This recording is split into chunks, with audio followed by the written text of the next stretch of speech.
여러분들, 우리에게는 한계가 옵니다. 한계가 올 때 여러분들은 어떤 사람이 되시면 되느냐?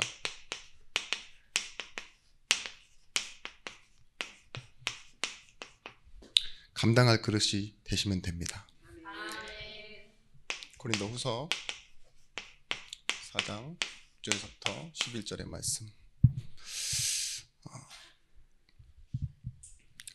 누구에게나 한계는 오게 돼 있습니다. 그렇죠? 저마다 근데 한계가 다르잖아요.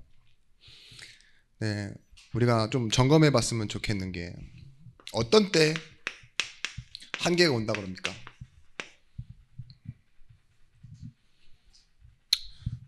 여러분의 삶의 한계, 너무 이렇게 범위가 큰데, 대부분 한계가 온다라는 말을 할 때는 이런 문제가 왔을 때 한계가 온다라고 얘기합니다.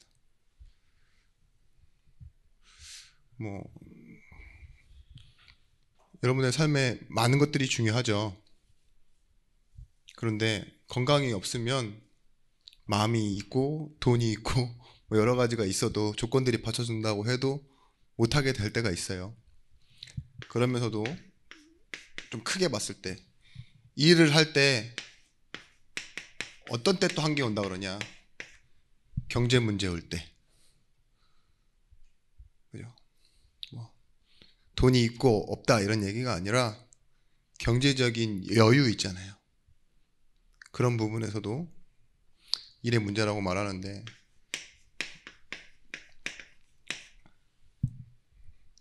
이 모든 일이 삶과 일과 관계되어지는 모든 것들이 사실은 사람 간에 일어나는 일들이 많아요. 일도 사람이랑 하고, 그죠? 돈만으로도 안 되는 거 있잖아요. 그런 것들을 실망하고 갈등하고, 가족들 간에서도 관계에서는요, 일이 아니어도요, 실망하고 막 상처받고 이러다 보면은요, 더 이상은 이 사람과 함께 하지 못하겠다 이런 생각 들지 않으세요? 그냥 아멘 타이밍이 참 희한하긴 한데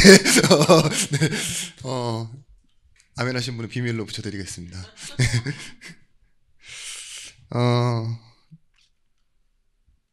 그래요. 저와 같은 경우도 그래요. 어떤 사람이 밉고 어떤 사람이 싫어지고, 또 그 사람은 그렇게 생각하지 않는데 나 혼자 막 서운하고 이런 것들이요, 밤에도 낮에도 누군가의 대화에서도요, 나도 모르게 그냥 불쑥불쑥 튀어나와서요, 내가 왜 그랬지 그렇게 싶을 정도로.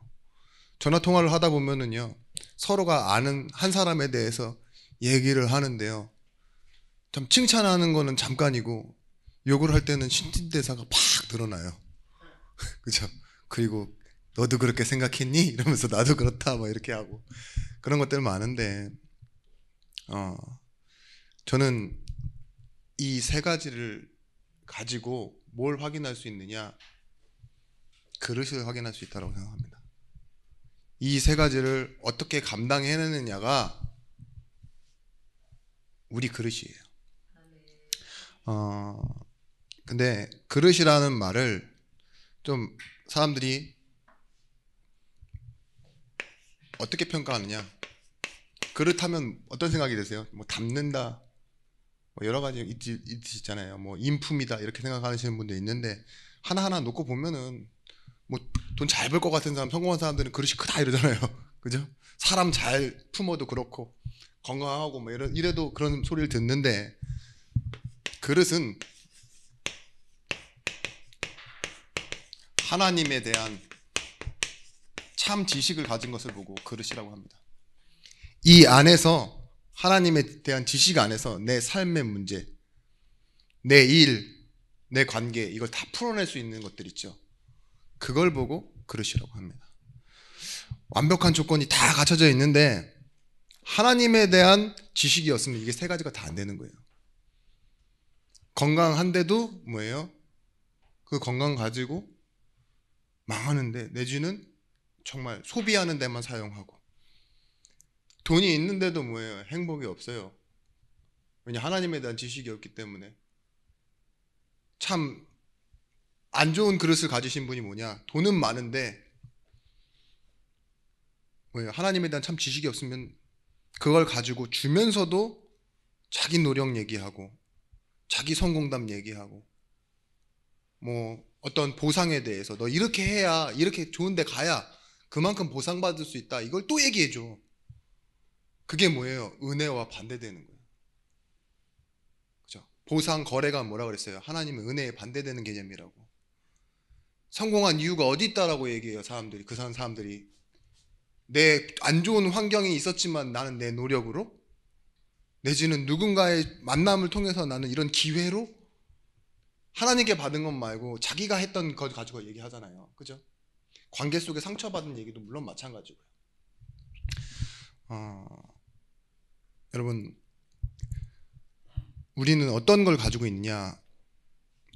우리를 구원하신 하나님, 그 하나님에 대한 참 지식, 그리고 하나님의 방향이에요. 우리를 구원해 놓고 우리와 함께 하시면서 뭘 하시고자 하느냐? 하나님의 영광을 위해 살게 하세요. 그릇은 뭐냐? 다시 한번 말씀드리겠습니다. 하나님에 대한 참 지식인데요. 이 그릇의 크기를 뭐라고 얘기하죠, 사람들이?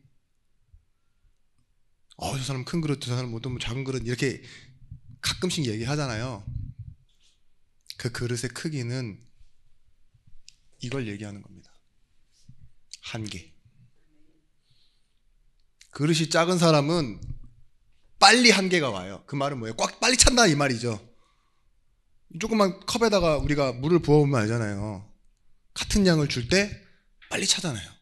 근데 넓은 그릇을 목욕탕 같은 데다 채우려고 그러면 어떻게 해야 돼요? 오래 걸리죠. 그런 것처럼 여러분, 우리가 작은 그릇을 갖고 있으면요, 이 세 가지에 먼저 빨리 가득 차니까 한계가 빨리 온다 이 말이죠.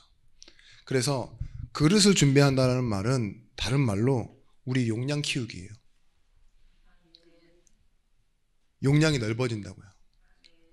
사람을 품을 수 있는, 경제를 품을 수 있는, 어떻게 보면 내 삶에 있는 많은 여러 가지 것들을 품어낼 수 있는, 이 건강은 우리가 식단으로만 관리할 수 있는 게 아니라 분명히 요한 3서 1장 2절의 말씀에 나와 있잖아요. 네 영혼이 잘된 같이, 그쵸? 범사가 잘 된다고. 영적인 거예요. 예배 속에서 나오는 건강. 우리는 그래서요, 이 그릇 속에서 뭘 찾아내야 되느냐? 과거가 끝이 났음을 알고 계셔야 됩니다. 요한복음 3장 16절 말씀에 하나님이 이처럼 세상을 사랑하사 독생자를 주셨으니 이는 그를 믿는 자마다 멸망치 않고 영생을 얻게 하려 하심이라. 멸망한 과거가 끝이 나버렸다고요. 요한복음 5장 24절 말씀에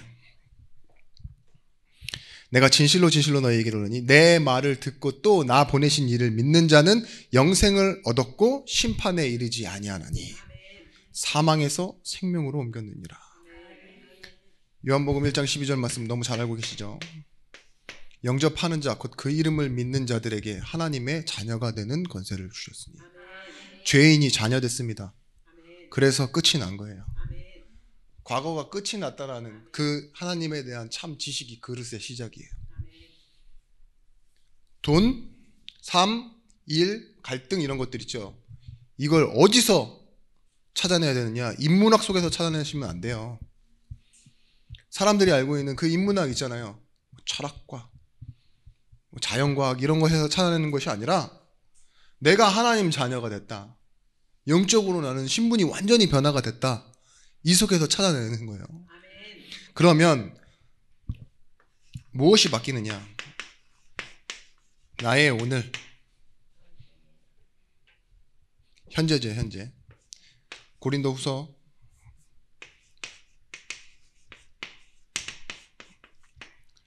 5장 17절 말씀에 그런즉 누구든지 그리스도 안에 있으면 새로운 피조물이라 이전 것은 지나갔으니 보라 새 것이 되었도다. 우리가 바라봐야 될 게 뭐라고요? 이전 것 지나갔으니 우리 앞에 있는 새 것을 보는 거예요. 그러면서 그 끝낸 일을 가지고 뭐예요? 이제 나는 어디 안에서 하는 거라고요? 나를 사랑하사 나를 위하여 자기 몸을 주신 그 하나님의 아들을 믿는 믿음 안에서 사는 것이라고. 내가 그리스도와 함께 십자가에 못 박혔나니 이렇게 얘기하잖아요. 끝낸 건 끝낸 거고 이제는 내가 어디서 산다고요? 그리스도 그 안에서 믿는 믿음으로 산다고. 이런 사람에게는요, 미래는 어떻게 보이기 시작하느냐?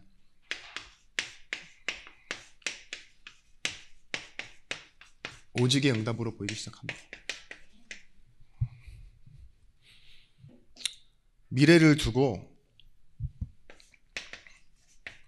혼란스럽지 않아요. 어떤 것이 혼란스럽냐? 답이 없으면 이렇게 보여요. 저 사람은 교회 안 다니는데도 잘 사네. 저 사람은 교회 잘 다니는데도 어렵네. 이게 혼란스러운 거라니까요. 답이 없으면 그렇게 보여요. 그죠? 교회 안 다녀도 잘 되는데 뭘. 교회 다니는데도 안 되는데 뭘. 사람을 보면서 예수 믿는 사람이 왜 저래?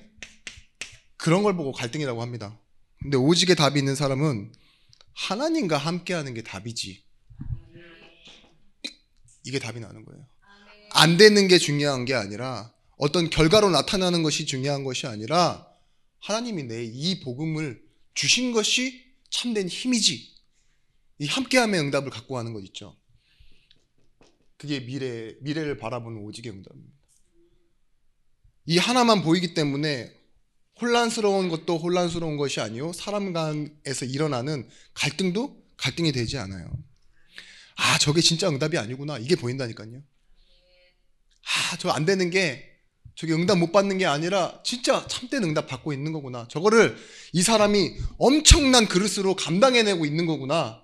이걸 보일 수 있는 거예요. 하나님은 채우시고 계시는 거예요. 그죠? 그릇을 넓히시고 계신다고요. 오늘 여러분 이 과거 그리고 미래까지 가는 가운데 정말 여러분들이 답을 내시면요 염려가 사라집니다. 빌립보서 4장 6절 7절 말씀에 너희 염려를 다 주께 맡겨버리라 이러잖아요. 아무것도 염려하지 말고 모든 일에 기도와 간구로 너희 구할 것을 감사함으로 하나님께 아뢰라. 우리의 길은 다릅니다.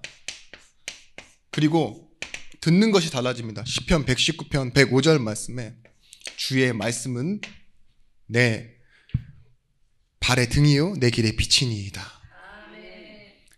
여러분 사람 말 듣고 실망하거나 힘어드실 필요 없어요. 잠깐 지나가는 거라니까요. 그 사람이 이 세 가지 중에 나의 한 부분을 보고 하는 말일 뿐이에요. 너 과거 그랬지 않냐? 나한테 상처 주려고 하는데 그 말은 지나간 거예요. 이게 다 전체를 보시는 분은 하나님이세요. 야, 너 미래 참 앞으로 기대된다? 칭찬하는 말 있죠? 그 말에도 힘을 얻으실 필요 없어요. 그냥 들리는 소리예요, 들리는 소리. 그죠? 차가 달려가면 옆에 뭔 소리 들려요? 차 소리 들리죠? 오토바이 지나가면 오토바이 소리 들리고. 사람 만나면 듣는 소리예요, 그냥. 그죠? 그 소리가 때로는 좋을 때도 있고 안 좋을 때도 있지만 하나님의 말씀이 내 발에 내 길의 등이요 빛이라고.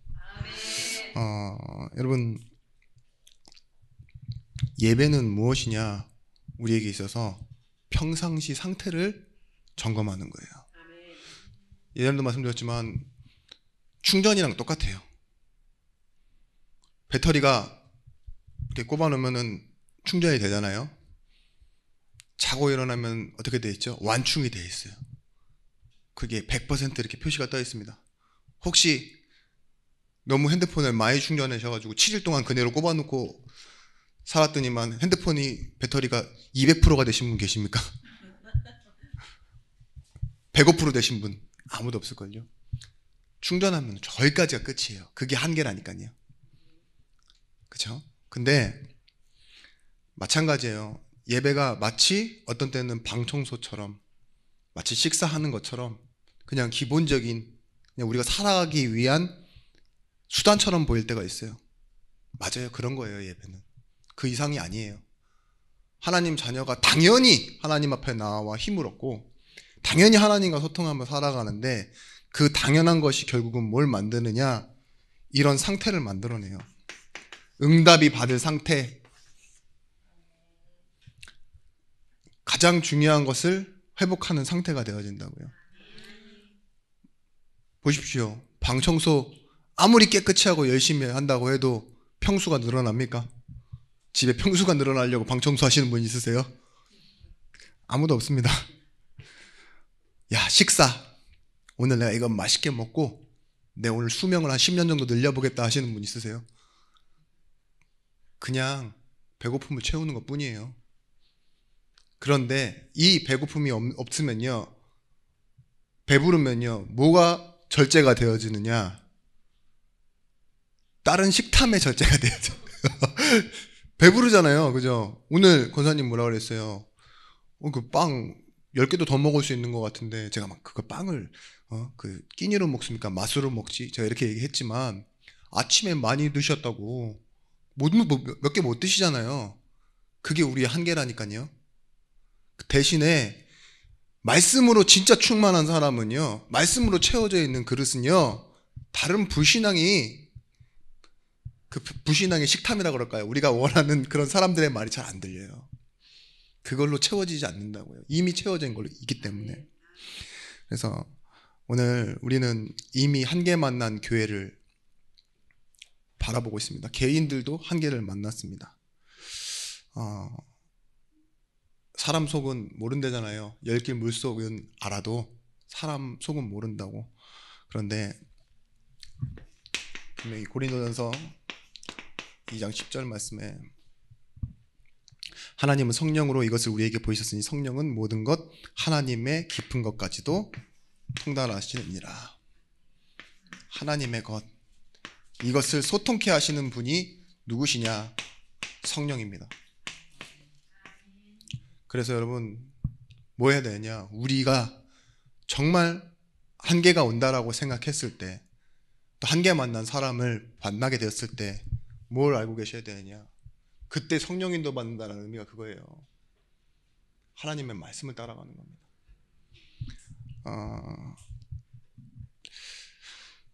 하나님이 영이십니다. 그리고 우리는 어때요? 하나님의 형상으로 지어진 영적인 존재예요. 그리고 사단도 어떤 존재라고 해요? 영적인 존재라고 해요. 그런데 우리가 영의 세계를 모르고, 그렇죠? 영적인 지식 없이 살아가다 보면요, 당연히 영적인 힘 없이 영적인 싸움에 치게 돼 있어요.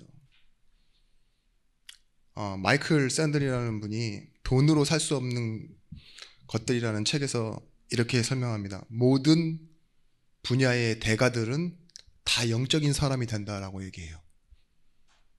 그러니까 모든 분야의 대가들은 영적이래요. 영적. 감각적이라는 말도 되고, 추구하는 게 눈앞에 보이는 게 아니라는 거죠. 다른 목표를 갖고 있고 다른 이상이 생긴다라는 거예요. 음악의 대가가 되면은요, 음악이 아닌 영적인 얘기를 한대요. 그죠? 막 저기 뭔가 영혼에 깊은 울림 있네, 막 이런 식으로 얘기하잖아요. 막 맑아지는 느낌이네, 이렇게 얘기하잖아요. 음악을, 스킬을 얘기 안 하고. 미술하는 사람도 그렇게 얘기한대요. 건축하는 사람들도 그렇게 얘기한대요. 그래서 이런 길을 보면은요, 다 한 곳에서 만난다 그러잖아요. 대가들이 되면 뭔가가 다 다르고, 대가끼리 이렇게 분야가 전혀 다른데도 말이 통한대잖아요. 그게 왜 그럴까요? 영적이라서 그렇다고 이 사람은 설명해요. 사업하는 사람도 나중 가면은 영적인 걸 추구한대요. 우리가 어떤 사람들이냐? 영적인 성공자입니다. 구원받은 자는 하나님이요, 뭘 우리에게 주셨냐? 하나님의 성령을 우리에게 주셨어요. 성령이 우리 안에 거하시고 우리는 성전되었다고 말합니다. 그래서 우리는 성도이고 무형의 교회라고 얘기합니다. 그런데 육의 사람은요, 뭘 알지 못하느냐? 성령의 일을 알지 못한대요.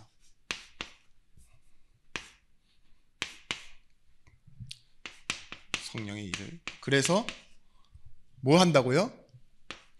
어리석게 본대요. 고린도전서 2장 14절 말씀.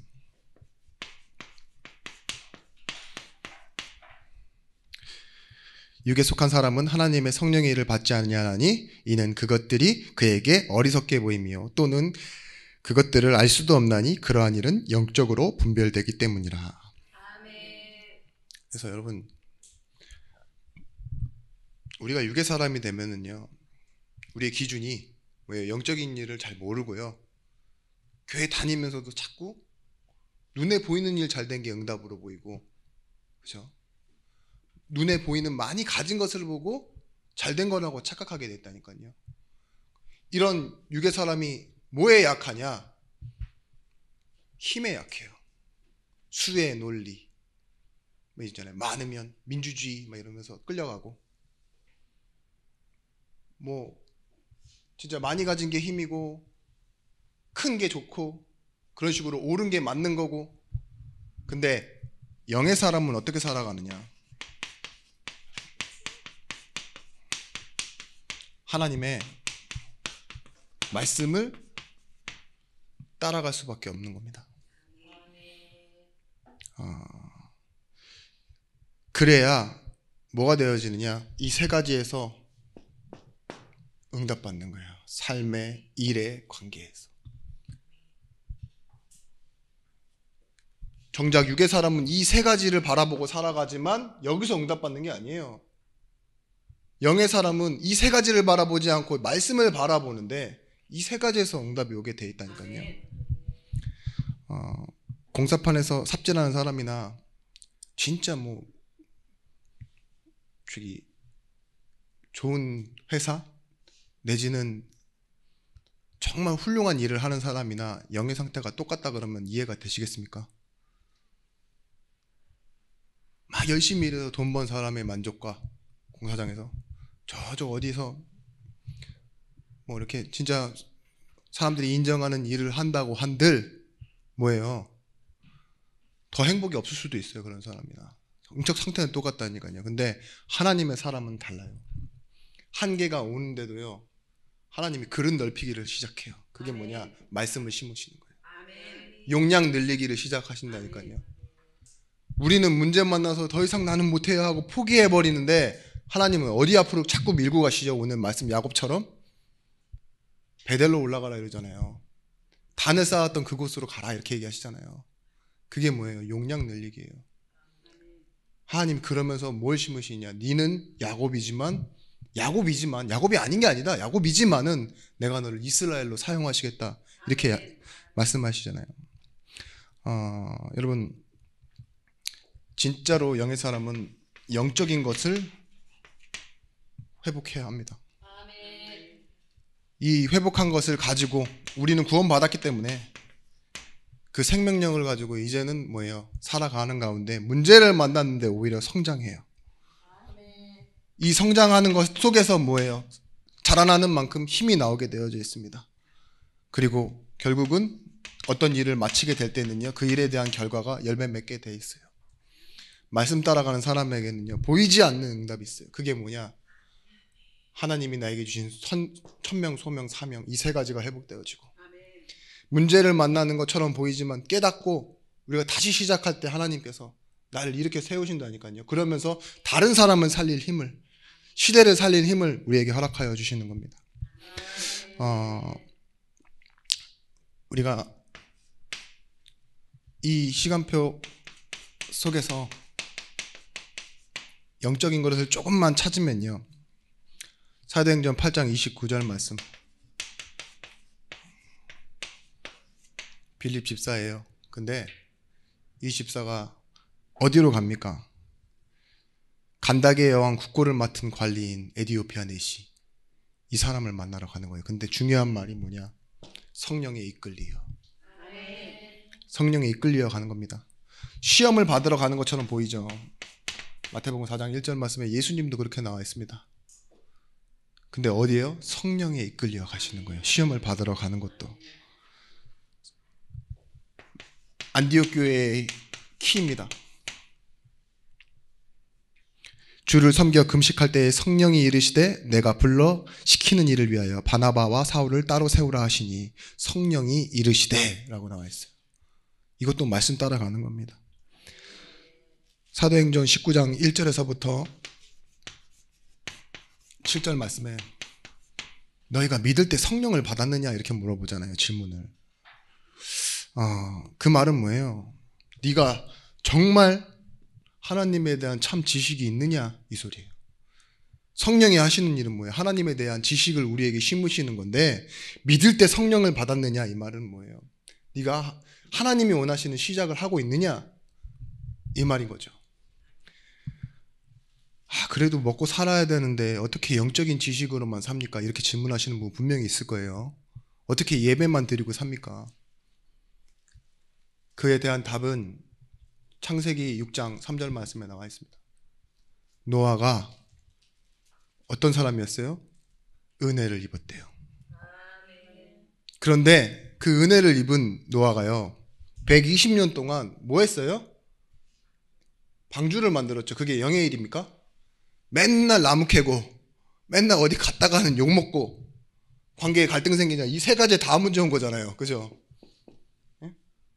맨날 노동하고 힘은 힘들고 이러는데 경제적인 것도 한계가 오고 뭐에 다 한계가 오겠죠. 그걸 누가 120년 동안 하겠습니까? 근데 그 일이 영적인 거예요. 왜냐? 말씀 따라가니까. 그죠? 말씀 따라 우리는 육신의 노동은 영적으로 보지 않는데 사실은요 우리가 하는 모든 수고 있잖아요. 헌신뿐만 아니라 사람 만나는 거, 돈 버는 거 그걸 영적으로 하는 방법이 뭐냐? 말씀 따라 하시면 돼요. 그러면 어떤 사람이 되느냐? 한계 없는 사람, 한계가 없는 사람이 됩니다. 하나님이 이루실 것이기 때문에. 여러분 그 야구 선수 가운데 김성근 감독이라고 있어요. 투수 조련사라는 말까지 들을 정도인데 이 사람이 일본에서 자라가지고 한국말은 잘 못하는 택에 속하지만 이 사람에게 가면은요 선수들이 다 죽어나간대요. 왜냐? 혹사시킨다고. 굳이 그럴 필요 있을까 싶을 정도로요 한계까지 막 밀어붙이는 거예요. 선수들이 우리가 생각하는 한계랑 다릅니다. 기본적인 체력이 높잖아요 월등히. 그런데도 불구하고 그 선수들이라는 사람들을 한계까지 밀어붙이는 거예요. 그 다음에 어떻게 하는지 아십니까? 또 훈련시켜요. 한계를 넘어서지 않으면 성장을 이뤄내지 못한다라는 게 이 감독의 지론이에요. 저 역시도 똑같습니다. 운동이라는 건 있잖아요. 개수 채우기로는 절대 내 건강에 도움이 안 됩니다. 그건 노동이에요. 근육이 자라는 원리가 뭔지 아세요? 상처 회복이에요. 리커버리라고 그러죠. 일부러 메스에 상처가 나고 회복되어지는 때에 근육이 비대해지는 거거든요. 그건 나중에 말씀드리겠습니다. 포럼할 때 말씀드릴게요. 설교 시간이 되니까. 고구마도 뭐예요? 상처가 나면 더 잘 자란대잖아요. 일부러 상처 내는 것처럼. 근데 이 감독이 자기 지론이 틀릴 수도 있잖아요. 근데 실제로 좋은 선수들이 너무 많이 나왔어요. 류현진 선수 같은 선수도요. 이 사람 밑에서 나왔고요. 그래서요. 좋은 감독과 코치가 해야 할 일은 그 선수가 한계를 뛰어넘게 해야 된다. 이 말이 참 저한테는 메시지로 들리더라고요. 뭐냐?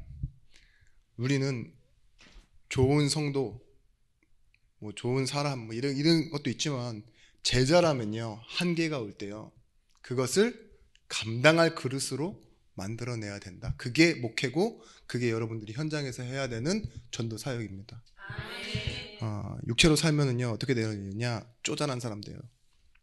그래서 우리는 이제는 이 말씀을 가지고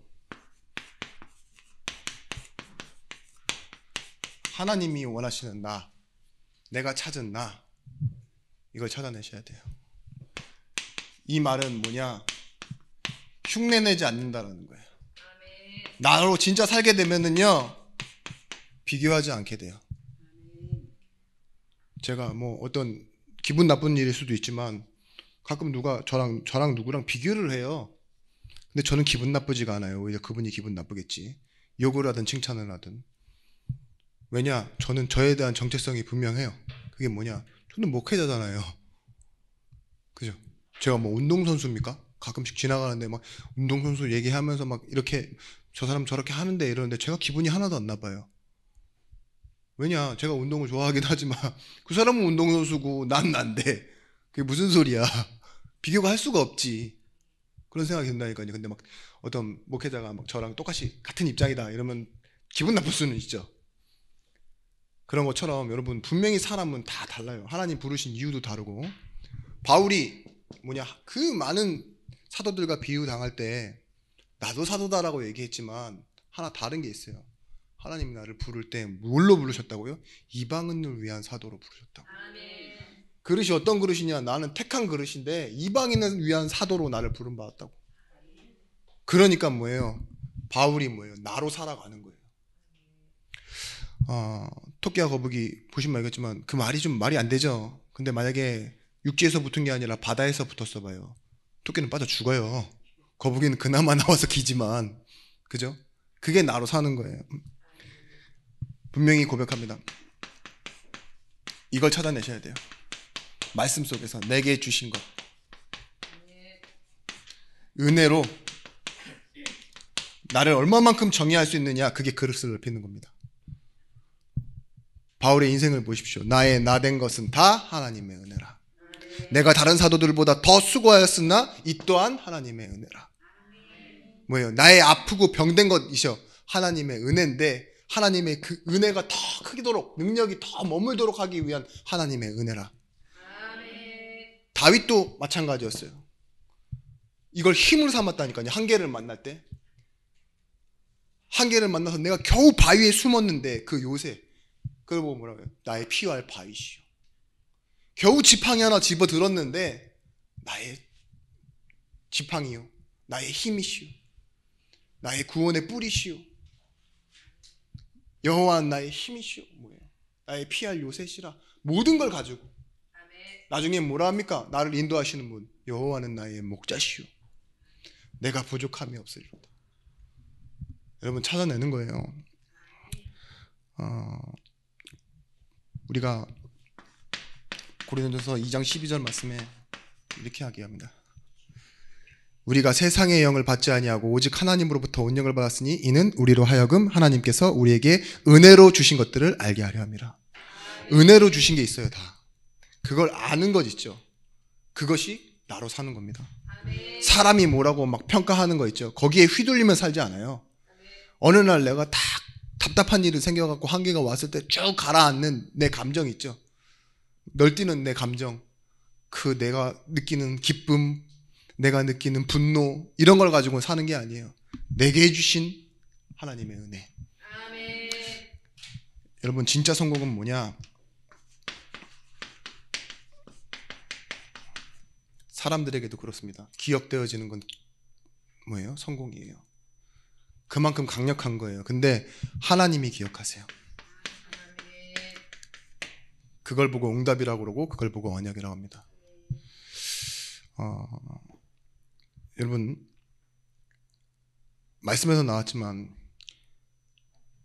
야곱인데, 이 야곱이 왜 성공할 수 있었어요? 하나님이 자기가 언약한 걸 잊지 않으시고 기억해내세요. 그걸 언제까지 이끌어내느냐? 사사시대가 끝나고 포로가 되고 끌려가는데도요, 몇백 년, 몇천 년이 흘렀는데도 이스라엘을 자꾸 뭐라고 불러주세요? 이스라엘아, 야곱아. 그러면서 끌어오시잖아요. 자꾸 한계 만나요. 노예되고 포로되고 속국됐으면 끝난 건데 한계 만난 그 백성들을 다 다시 끌고 오세요. 그리고 야곱아, 그리고 다시 붙들어 세워놓으시잖아요. 하나님이 기억하시면 끝난 겁니다. 사람들도 기억하잖아요. 그죠? 그 기억되어지는 사람은 성공한 사람이에요. 여러분, 세상에서 제일 높은 산이 어떤 산입니까?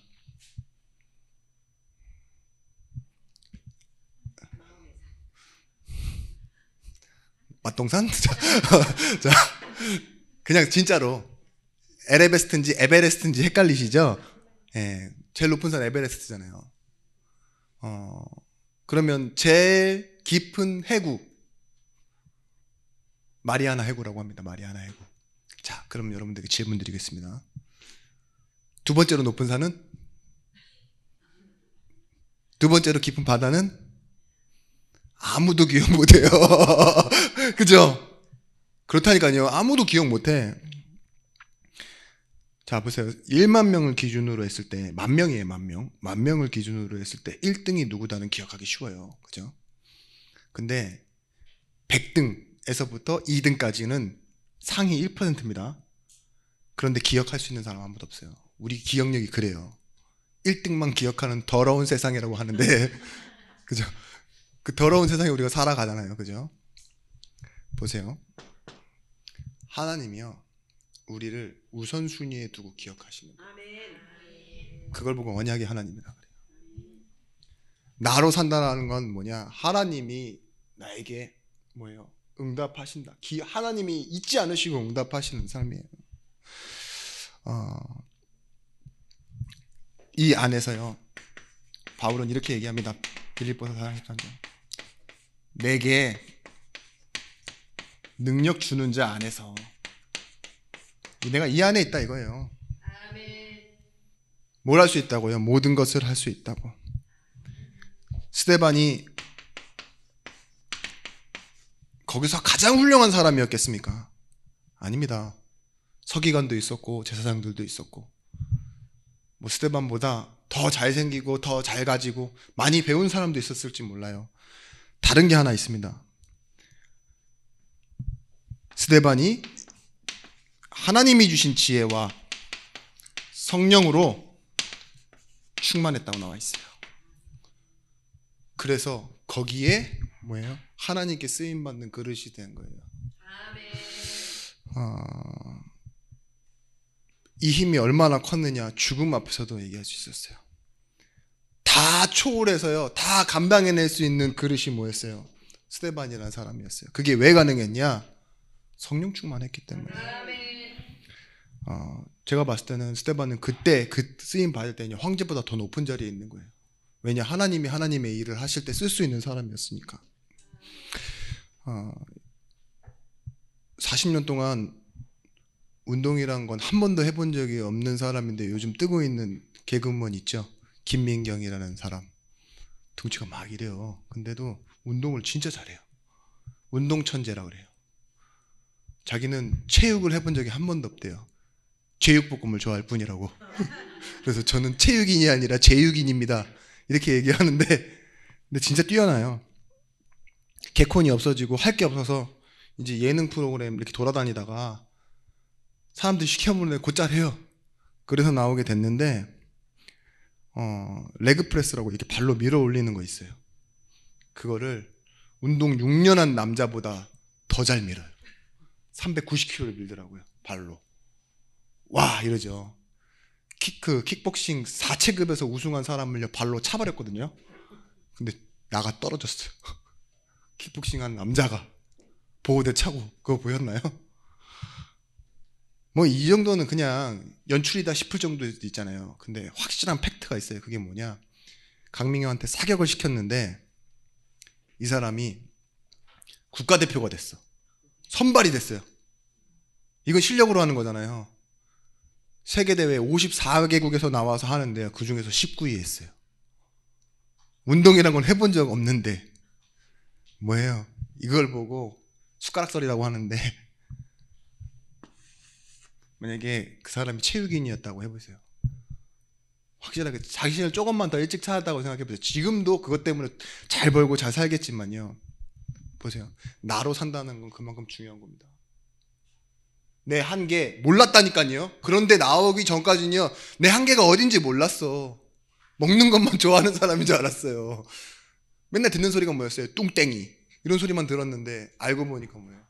자기 안에 숨은 게 있어요. 찾아낼 수 있는 방법이 있습니다. 그게 뭐냐? 말씀 앞에 서면 돼요. 말씀은 뭐예요? 하나님의 말씀은 천지를 창조하신 하나님의 말씀이고 곧 하나님 그 자체라 그랬어요. 전도자는 당연히 구원받은 사람은 하나님의 말씀 따라갑니다. 그런데 무엇이 오죠?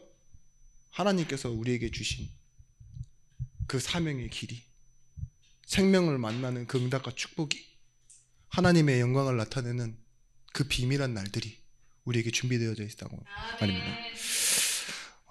그래서 여러분 이제는 그릇을 한계를 만날 때 우리가 그릇을 어떻게 준비하면 되느냐?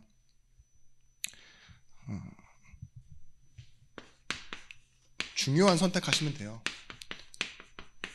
성령인도 맞는 방법은 말씀 따라 선택하고 영원한 것을 선택하라고 하는데, 이 중요한 선택을 시작의 말씀도 중요하지만 결론의 말씀, 이것을 기억하시면 됩니다. 아멘. 여러분 선택할 때 뭐 해야 되느냐? 세상 사람들도 말해요. 마음이 시키는 걸 하라고. 그게 참된 성공이라고 얘기해요. 얼마 전에 그 로봇을 만들었던 그 사람이 이제 나와서 인터뷰를 하는데요. 이 사람이 얼마나 뛰어난 사람이었냐? 진짜 전 세계가 원하는 인재, 박사 이런 사람인데, 자기가 만든 그 로봇 기술을요 전 세계에 오픈 소스로 무료로 배포해 버렸어요. 근데 TV 나와서 인터뷰하는 거예요. 그걸 팔면은 진짜로 뭐 테슬라처럼 돈 엄청 벌 수 있는데 그 특허 기술을 왜 다 이렇게 그냥 공짜로 나눠줬냐 이거든요. 한국 사람이에요. 그랬는데 저는 이런 어려운 갈등이 올 때 꼭 하는 방법이 있대요. 그게 뭐냐? 내 시작을 기억한대요. 그 시작이 뭐냐? 나는 교육과 연구용으로 이 일을 시작했다 이거죠. 상업적인 게 아니라는 거예요. 그걸 시작했기 때문에 라는 것을 베이스에 깔아두고 뭐 하느냐? 마음에 시키는 대로 했대요. 머리가 시키고 사람들이 말하는 말대로 하지 않고 마음이 시키는 대로. 사람들이요 다 엄지척했어요. 어떤 사람도 그런 일을 할 수 있는 사람은 없다고. 그죠? 막 진짜 어떤 사람 막 예수 그리스도라고 그러더라고요. 자기의 모든 성공을 사람들에게 나눠줬으니까. 그죠? 그걸로 인해서 모든 세계에 있는 사람들은 이 훨씬 빠른, 전 세계가 똑같이 이렇게 연구할 수 있으니까. 우리도 마찬가지예요. 우리에게 어떤 일들이 왔을 때 이런 세 가지의 문제가잖아요. 삶의 일매 관계 이런 데에 문제가 왔을 때 뭘 하셔야 되느냐? 말씀. 말씀으로 시작한 그날을 기억하셔야 돼요. 구원받은 나, 하나님과 함께하는 나, 여기서 그 대신에 성령 충만. 이건 뭐냐? 말씀 따라가는 거예요. 아멘. 마음이 시키는 대로 한다? 아니요, 영이 시키는 대로 하는 거예요. 자, 그때요 고린도전서 2장 15절 말씀.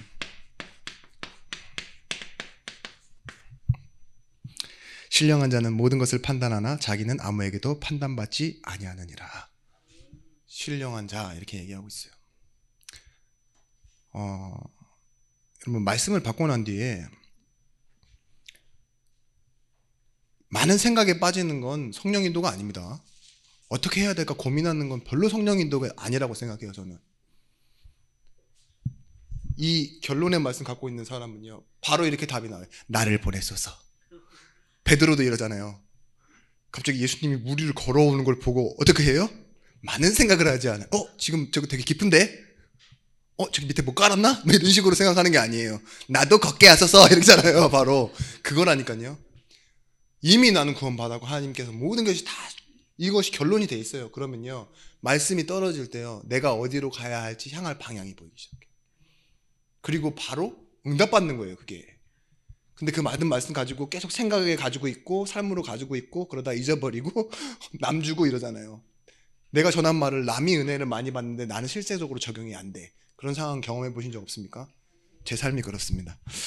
그런데 이런 사람은 어떻게 되어지느냐? 결론을 가지고 있기 때문에 실제 삶에서요 하나님이 사용하세요. 그것이 뭐냐? 내 삶을 통과한 메시지가 있어요. 하나님 나를 그릇으로 만들어 오시던 그 과정 중에 있었던 그 많은 메시지인데 그 용량을 넓히던 그 시절, 한계를 넘어가던 그 시절에 하나님이 내게 주신 말씀이 내 삶을 통과해서 증거가 돼 있어요. 그러면 뭐가 돼요? 우리는 증인이 되어지는 거예요. 하나님이 주신 것을 가지고 사람 앞에, 후대 앞에 서는 사람을 보고 메신저라고 합니다. 자기가 성공한 것, 자기가 가지고 있었던 것, 노력한 것을 가지고 서는 사람은 성공자라고 하는데 하나님이 사용하시는 사람은 누구냐? 메신저예요.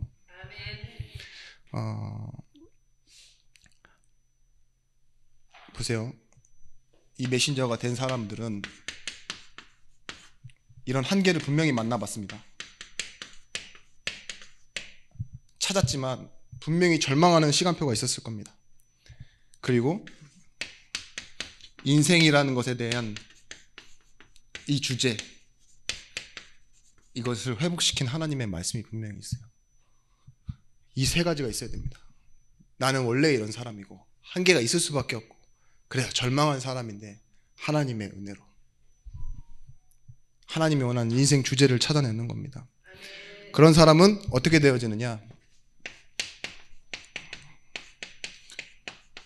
빠른 결정합니다. 주체하지 않아요. 그리고 빠른 실행하고 빠른 선택합니다.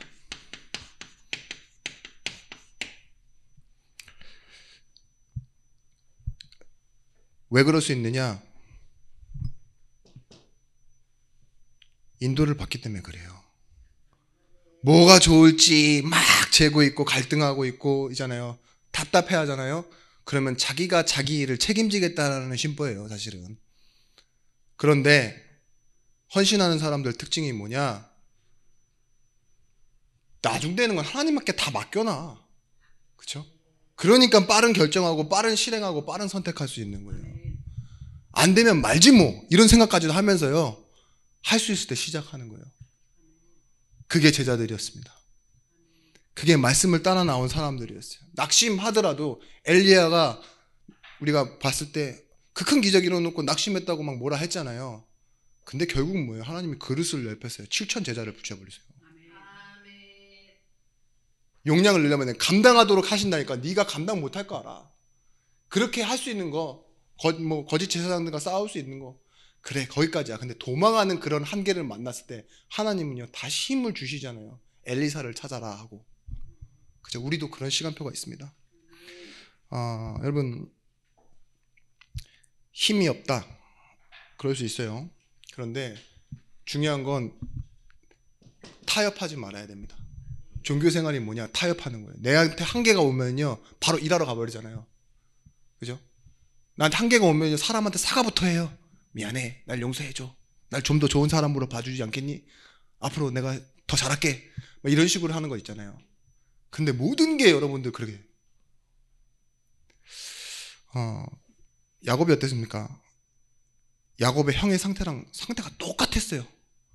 그러니까 뭐예요? 팥죽 한 그릇에 장자권을 넘기라고 거래를 하죠.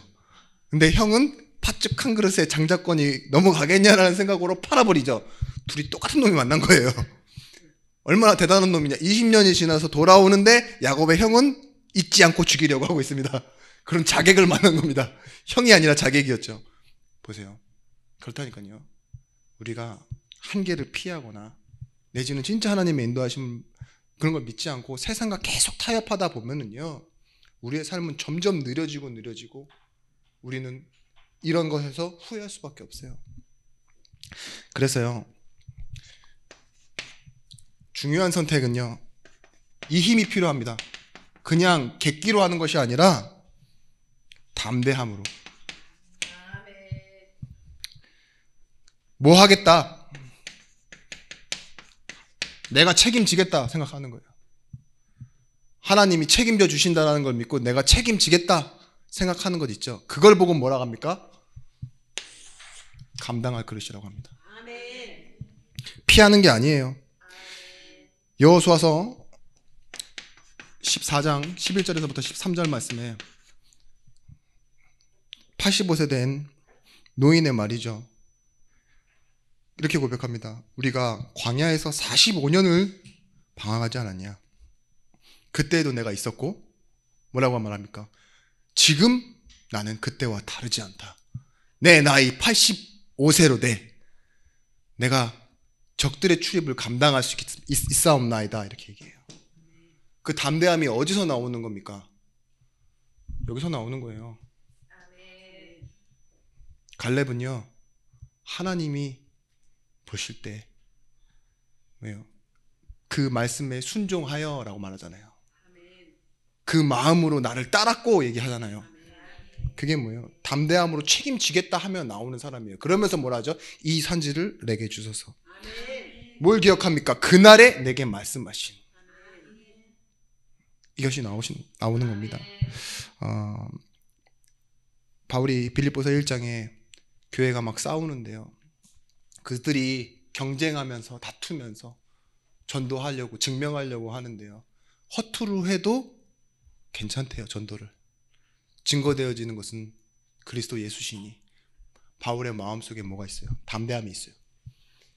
당신들이 나를 깎아내리고 다 자신들을 높인다고 할지라도 복음의 본질이 훼손되어지지 않아요. 책임지겠다 하는 마음이 딱 여유로 다가오는 거예요. 여러분 히브리서 11장 38절 말씀. 이들이 미래를 예측했으면 이랬을 수 있겠습니까? 돌로 치는 것과 톱으로 켜는 것과 시험과 칼로 죽임을 당하고 양과 염소의 가죽을 입고 유리하며 궁핍과 환난과 학대를 받았으니 이런 사람은 세상이 감당하지 못하느니라. 보세요. 세상이 감당하지 못할 그릇이에요. 근데 이들은 감당해요. 칼로 쳐도 때려도 가죽옷을 입고 방황하는 것처럼 보여도 그렇다는 거예요. 분명히 말씀하고 있습니다. 고린도전서 10장 13절 말씀에 사람이 감당할 시험 밖에는 너희가 당한 것이 없나니 오직 하나님은 미쁘사 너희로 감당하지 못할 시험 당함을 허락하지 아니하시고 시험을 당할 즈음에 또한 피할 길을 내사 너희로 능히 감당하게 하시느니라. 아멘. 여러분 책임지고 감당한다 했을 때 내가 하는 거 아니에요. 뭐예요? 하나님이 함께. 이 사실을 믿고 가는 겁니다. 하나님이 함께 하심을 믿는 그릇이 되시길 바랍니다. 자, 말씀처럼 사도행전 9장 15절 말씀에 하나님이 바울을 택한 그릇으로 불러주셨어요. 우리도 마찬가지입니다. 원래 좁은 그릇인데 왕그릇이 되려고 하는 그런 사람들이 아니라 하나님은요 우리를 향한 계획을 갖고 계세요. 우리는 어떤 사람들이에요? 이방인을 위하여 택함받은 그릇이에요. 여러분들이 조금만 하시면 됩니다. 뭐 하시면 되느냐? 말씀 정리의 기초를 가지시면 돼요. 기초는 결국은 뭐예요? 기초가 늘어나는 만큼 한계도 늘어나는 법이에요. 이 말이 뭔지 아십니까? 기초가 곧 한계다라는 말. 아파트 지을 때 뭐예요? 기초공사부터 해요. 그런데 기초가 안 돼 있으면 뭐예요? 세워놓고도 무너지잖아요.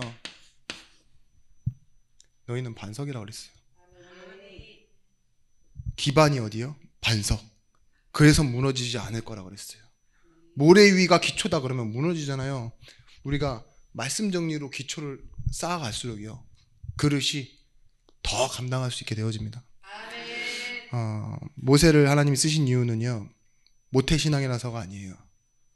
언약을 기억하도록 만드셨어요. 정리하도록 만드셨어요. 그게 왕궁생활이고 그게 광야 40년입니다. 그러니까 뭐예요?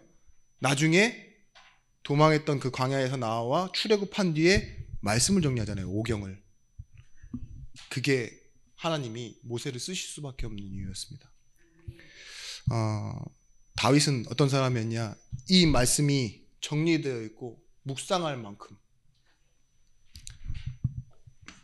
그래서 이 묵상이 결국은 뭐가 됐어요? 힘이 됐어요. 베드로가 무식해도 뭐가 있었냐? 하나님이 베드로의 인생에 주신 말씀 있죠. 직접 주신 말씀. 그것을 믿고 사용하게 했어요. 그래서 여러분들 분명히 성공하는 사람, 실패하는 사람에게는 자기가 알든 모르든 이유가 있습니다. 그런데 같은 일을 겪어도 다른 것 이거예요. 기도하는 사람에게는요 영적인 재해석이 있는 거예요. 예배 드릴 때마다 한계를 넘어서는 그런 비밀과 힘들을 하나님께서 공급해 주십니다. 여러분 우리에게는요 어떤 것이 있냐?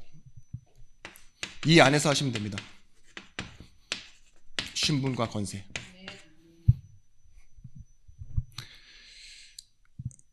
뭐 예를 들면 권세가 없이 신분이 없이 하나님과 소통이 가능합니까? 내가 하나님 자녀라는 확신 없이 기도하면 그게 응답되냐고요? 안 되죠. 내가 하나님 자녀고 하나님의 이 일을 원하신다는 생각 없이 사람에게 복음 전하면 잘 들려지겠습니까? 아니에요. 똑같은 행동을 하고 있어도요, 신분과 권세 누리는 건 그만큼 다른 거예요. 예를 들면 내가 경찰이 아닌데 저 사람을 잡아서 묶어야겠다라고 생각을 해보세요. 범죄자라고 치고, 그러면 여러분들은 수갑 구하는 것 자체가 일입니다. 그죠? 그리고 가서 빼들어 묶을 때는 어떻게 해야 되죠? 여러분들이 알고 있는 그 프로들의 스킬이 있죠. 쥐랄 발광을 하셔서 어떻게든 끌어잡고 도움을 받고 이래서 잡아야겠죠. 잡고 나서도 뭐가 되느냐? 불법이 됩니다. 그죠? 근데 경찰은 달라요. 경찰이라는 신분 권세, 자기가 떳떳하지 않아도요, 비리범찰도요, 경찰이라 할지라도 잡으러 갈 때는 수갑을 줘요. 가지고 가라고. 그죠? 그리고 가서 경찰입니다 이러면 뭐 해야 돼요? 앞에 서야 돼요. 도망을 가더라도. 그죠? 그리고 잡아서 집행을 할 수 있는 거예요. 그게 뭐예요? 신분과 권세라니까요. 그 사람에게 주어진 당연한 권리와 혜택이라니까요. 그죠? 우리도 마찬가지입니다. 어떤 일을 당할 때 그릇대로 생각한다니까요. 그릇대로. 이제 내게 주신 건 이걸 가지고 우리가 한계가 올 때마다 감당할 그릇으로 나아가는 겁니다. 그래서요, 마지막, 우리가 먼저 구할 것이 있습니다. 그의 나라와 그의 의를 구하고. 마태복음 10장 32절 말씀에 제자의 이름으로 말하면 됩니다. 누구든지 제자의 이름으로 이 작은 자 중 하나에게 냉수 한 그릇이라도 주는 자에는 내가 진실로 너희에게 이르노니 그 사람이 결단코 상을 잃지 아니하리라. 우리가 왜 부담됩니까? 나도 잘 담아내지 못하니까 사람에게 복음 전하라는 일이 부담되죠. 그런데 여러분, 내게 진짜 넘치는 확신이 생길 때 있잖아요. 우리는 여유롭게 갈 수 있습니다. 무엇 때문에 가야 됩니까? 하나님의 영광을 위해. 그렇지만 우리에게 한계로 밀어붙이는 여러 가지 어려운 일들이 있습니다. 성도인 우리에게도 똑같이 일어납니다. 이럴 때 상황, 문제, 일, 사람 있을 때요, 이것을 감당하고 담아내는 그릇으로 하나님이 여러분들을 쓰시기를 원합니다. 그래서 여러분들은 어떤 사람들이냐? 하나님의 응답과 축복을 담는 그릇. 그리고 세상 앞에 이것을 증거로 나타낼 수 있는 정말 전도자의 그릇으로 자라가고 응답받기를 예수 그리스도의 이름으로 축원드립니다. 기도하겠습니다. 하나님,